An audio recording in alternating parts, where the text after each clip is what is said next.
Et on y va maintenant pour la méta-description. Donc ça aussi c'est un élément important et on a une petite présentation ici, c'est parfait. Donc coder et afficher la description. La description, ça fait partie donc du premier élément méta qu'on va découvrir ici. Méta avec l'attribut name description et avec un content. Donc on imagine un blog pour un boulanger. Le blog du boulanger pâtissier vous aide à confectionner des pains et des pâtisseries exceptionnelles.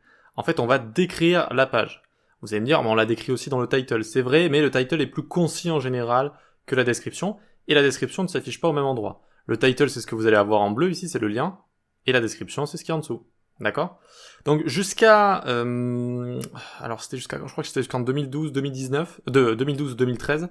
La meta name description était importante pour les mots-clés qu'il y avait à l'intérieur. En termes de SEO, en fait, il fallait essayer de placer des mots-clés.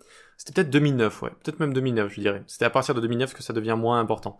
Donc en fait, le problème, c'est que tout le monde plaçait des mots-clés à l'intérieur de meta name description. Ça voulait plus rien dire du tout. C'était juste une série de mots-clés. Par exemple, ici, baguette, croissant, pain au chocolat, gâteau basque, etc. Vous voyez, ça voulait plus rien dire du tout. Du coup, Google et les moteurs de recherche maintenant arrêtent de se servir des mots-clés de la description ici. Et donc, ça, en termes de SEO pur, c'est-à-dire de placement dans les résultats de recherche, ça n'a plus d'importance entre guillemets. Par contre, ça peut être toujours important pour quelqu'un qui a envie de visiter votre page. Donc, en termes d'expérience, j'ai envie de dire, pour découvrir votre page, ça reste très important. Donc, il faut avoir une bonne description comme ça. Voilà un peu l'histoire autour de tout ça. Donc, sa longueur, 160 caractères sur ordinateur et 120 sur mobile, donc ce qui est affiché ici, à peu près. Une description judicieuse et attractive, donc on imagine un texte qui va attirer l'utilisateur, on n'essaye pas juste de placer des mots-clés pour placer des mots-clés, il faut que ça puisse répondre, voilà, à qu'est-ce qu'il y a sur la page. Donc, mettez-y des mots-clés judicieusement, on évite le keyword stuffing, et voilà. Google n'affiche pas ma description, c'est un peu comme title, aujourd'hui, Google s'y trouve mieux dans votre site, ou si par exemple j'avais recherché pour le blog du boulanger pâtissier, j'avais recherché comment cuisiner ou confectionner ou faire une baguette à la maison, eh bien s'il avait trouvé sur la page un résultat qui était un rapport avec ma requête comme ça, il peut le mettre automatiquement sur ici sur la meta description ici dans les résultats de recherche à la place de ma meta description. Voilà, ça peut arriver suivant ce qu'on cherche en fait, suivant ce qu'on cherche.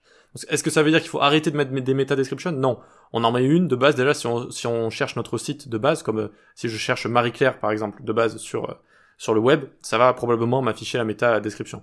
Mais c'est vrai que Google peut le changer aujourd'hui, ça peut arriver, Voilà.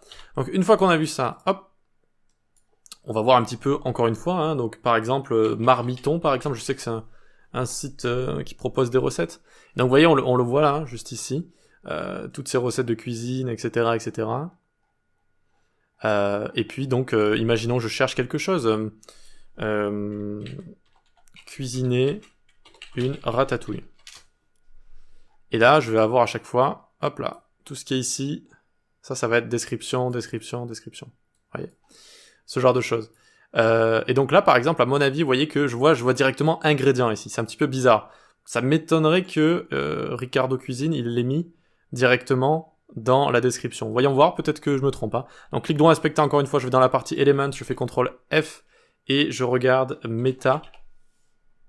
Donc je vois que j'ai Meta ici.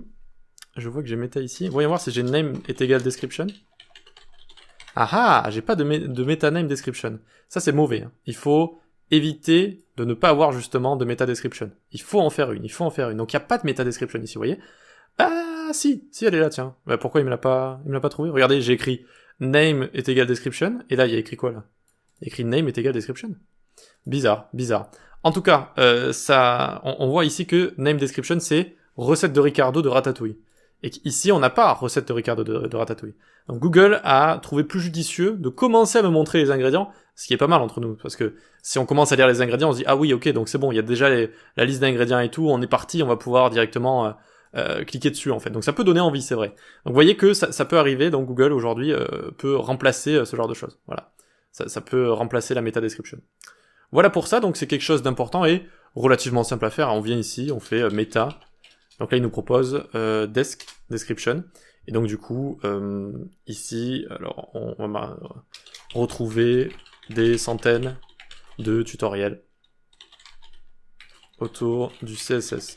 Voilà, bon, on pourrait aller plus loin, on pourrait aller un petit peu plus loin, mais ça fonctionne comme ça, Voilà pour les descriptions. Si vous avez des questions sur quoi que ce soit, posez-les moi, sinon on continue.